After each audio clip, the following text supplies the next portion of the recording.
सभी समाज बंधुओं को जय ठाकुर जी की जय अम्बे। बंधुओं, पिछले 3 वर्षों से समाज को इन्होंने पूरा राजनीति की और गुंडागर्दी का अखाड़ा बना दिया। पूरे 3 वर्षों में इन्होंने कोई कार्य नहीं किया सिवाय गुंडागर्दी, मारामारी, और पूरे 3 वर्ष इन्होंने मुझे बदनाम करने के अंदर ही निकाल दिए। और बदनाम भी किस बात से? इशुभ। आखिर ये इशुभ है क्या? जिस तरह से हर अध्यक्ष हर वर्ष का हिसाब मेले पे पेश करता था, इसी तरह से हर वर्ष का हिसाब मेरे तत्कालीन कोषाध्यक्ष जो भी थे उस समय में 9 वर्षों तक अपना संपूर्ण हिसाब हर वर्ष पेश कर चुके। पहली बार मैंने सिर्फ ये सोचा कि हिसाब की ऑडिट की प्रक्रिया चालू की जाए, तो क्यों न मुझसे शुरुआत की जाए। और कार्यकारिणी के अंदर प्रस्ताव भी मैंने ही लाया कि मेरे कार्यकाल की ऑडिट की जाए। पिछले किसी के कार्यकाल की ऑडिट नहीं की गई थी, लेकिन मैंने ये सोचा कि यदि मेरे से शुरुआत होगी तो भविष्य में भी आने वाला अध्यक्ष अपने कार्यकाल की ऑडिट करवाएगा। हिसाब हर वर्ष दिया जा चुका है, लेकिन इन्होंने एक समाज के अंदर इस तरह की बात फैलाई कि हिसाब ही नहीं दिया। बंधु, ऐसा होता है क्या? मैं तो क्या, कोई भी अध्यक्ष आएगा तो वो ऐसा सोचेगा कि हिसाब ही नहीं देवे, जबकि सबसे ज़्यादा कार्य तो मेरे कार्यकाल में हुए। लेकिन हकीकत क्या, वो मैं आपको बताता हूँ। ये इन्होंने पूरे 3 वर्ष मुझसे बदला लेने के लिए, मुझे बदनाम करने के लिए ही निकाले। आज समाज आत्मनिर्भर हो गया।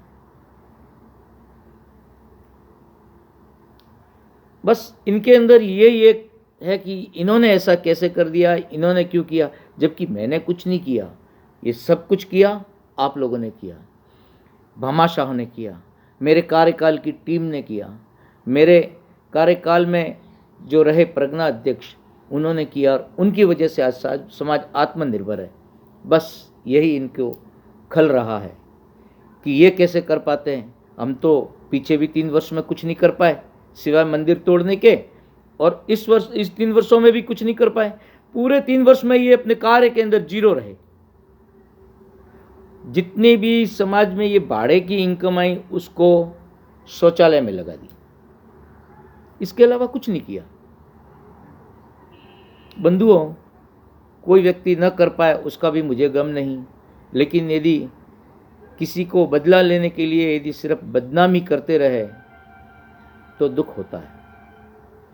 अभी भी इन्होंने अंतिम बार कल, वैसे इनका कार्यकाल खत्म हो गया, फिर भी इन्होंने मीटिंग बुलाई। मीटिंग के अंदर हमने 2016 में एक प्रस्ताव पास किया था कि मीटिंग के अंदर 10 परगना अध्यक्ष यदि नहीं हो तो उस मीटिंग का कोई औचित्य नहीं रहेगा, क्योंकि अध्यक्ष के विश्वास पात्र तो उसकी टीम होती है। खैर, इनके अंदर तो इनकी टीम के मेंबर भी मीटिंग में नहीं आए, प्रज्ञा अध्यक्ष तो दूर की बात, तो उसमें लिया हुआ कोई भी फैसला वाजिब नहीं होता।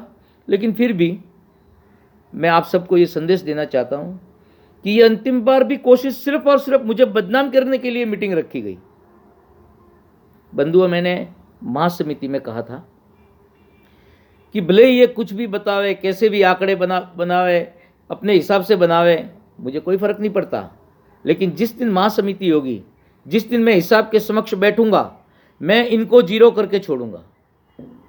लेकिन आज तो मैं इससे भी 2 कदम आगे कहता हूँ। पहले तो मैंने कहा था मैं हिसाब को जीरो करके छोड़ूंगा, लेकिन इनके 3 वर्ष के कार्यकाल के अंदर इनकी गुंडागर्दी देखते हुए, भामाशाह का अपमान करते हुए, बुजुर्गों के साथ मारपीट करते हुए, जिस तरह से इनका रवैया देखा है, इनको भी जीरो करने की आवश्यकता है। क्योंकि ये वैसे अपने विकास के नाम पे जीरो रहे, सिर्फ और सिर्फ बदला लेने के लिए अपना झूठ प्रचार करते रहे।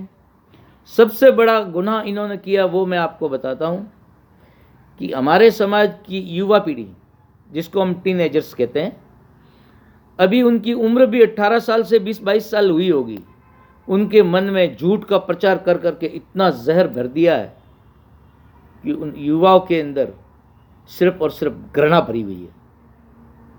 बंधुओं, समाज का युवा समाज को आगे ले जाने के लिए होता है, उसके अंदर सकारात्मक सोच भरी जाती है, न कि जहर भरा जाता है।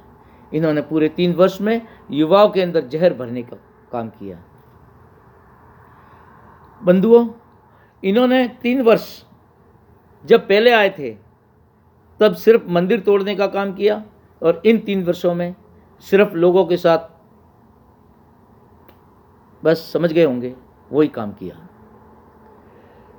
बंधुओं, इनको पहचानने की जरूरत है। मैं 3 वर्ष में कभी नहीं बोला, इन्होंने बुलाया, बोले कि हिसाब देखना, इनके 3 वर्ष इनका कार्यकाल था, मेरी ड्यूटी बनती है ऑडिट का,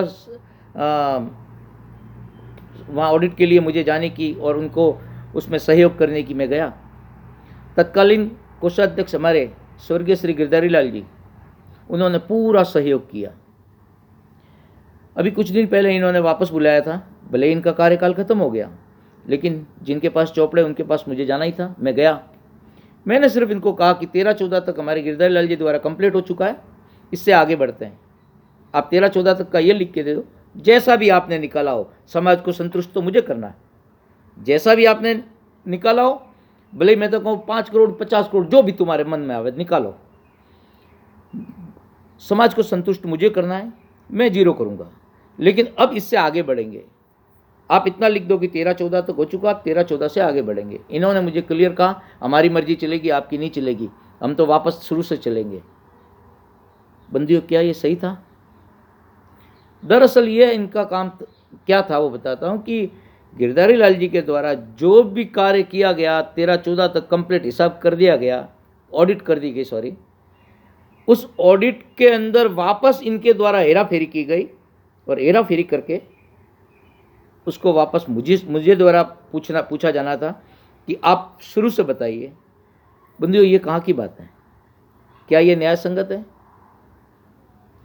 उस दिन यदि ये 15 मिनट और बैठे होते तो गिरधारी लाल जी ने कहा था, देखो 14-15 तक तो हो चुका, और 15-16, 16-17 मैं ही आया था। 3 वर्ष सिर्फ मेरे कार्यकाल का ही बाकी है और मैं आपको 15 मिनट में निपटा दूंगा, आप बैठ जाओ। ये नहीं बैठे, ये चले गए, सिर्फ बहाना बना के कि हमको अर्जेंट काम है। क्या 15-20 मिनट ये नहीं बैठ सकते थे उस दिन? लेकिन नहीं बैठे, चले गए। सिर्फ इसलिए चले गए कि यदि एक हिसाब का ऑडिट का कार्य पूरा हो गया तो मुद्दा क्या बचेगा? हमारे पास बदनाम करने के लिए मुद्दा ही नहीं रहेगा। उस मुद्दे को जीवित रखने के लिए इन्होंने उस कार्य को अधूरा छोड़ दिया। बंधुओं, ऐसे व्यक्तियों को पहचानने की जरूरत है, समझने की जरूरत है। दूसरी बात बंधुओं, कल इन्होंने मीटिंग की, अवैध मीटिंग जिसको कहूँ, क्योंकि 3 वर्ष कार्यकाल इनका पूरा हो गया और फिर भी इन्होंने मीटिंग की तो छो की, उसके लिए मुझे कोई आपत्ति नहीं है। लेकिन वो अवैध मीटिंग ही कही जाएगी, क्योंकि उसमें कोई प्रज्ञा अध्यक्ष मात्र 2 मौजूद थे, 13 मौजूद नहीं थे। और 2016 की महासमिति में जो निर्णय लिया गया था उसमें स्पष्ट लिखा गया है कि जहां तक 10 प्रज्ञा अध्यक्ष कार्यकारिणी में मौजूद नहीं होंगे तब तक उसमें लिया हुआ कोई भी निर्णय प्रभावी नहीं होगा। इन्होंने जो भी निर्णय लिया होगा वो कोई वक्त नहीं रखता है, कोई प्रभाव नहीं रखता है। हाँ, और ये मीटिंग तो सिर्फ मुझे बदनाम करने के लिए रखी थी, क्यों करते? खैर, बदनाम करने वाला व्यक्ति देखा जाता है कि जो व्यक्ति बदनाम करने वाला है वो कैसा है और किसे बदनाम करने जा रहा है, आपको वो देखने की जरूरत है। कौन बदनाम करने जा रहा है और किसको करने जा रहा है, वो देखने की जरूरत है। पुनः आप सब बंधुओं को कहता हूँ और सब प्रज्ञा अध्यक्षों को कहता हूँ कि जितना जल्दी हो सके, प्रज्ञा अध्यक्षों को मैं निवेदन सहित कहता हूँ कि जितना जल्दी हो सके आप महासमिति का आयोजन कीजिए। महासमिति के अंदर मैं इनके द्वारा मेरे कार्यकाल की गई ऑडिट को जीरो करके बताऊंगा। आज भी मेरा यही कहना है। अब सब बंधुओं को जय ठाकुर जी, आप विशेष ध्यान रखें और व्यक्तियों को पहचानें। जय ठाकुर जी।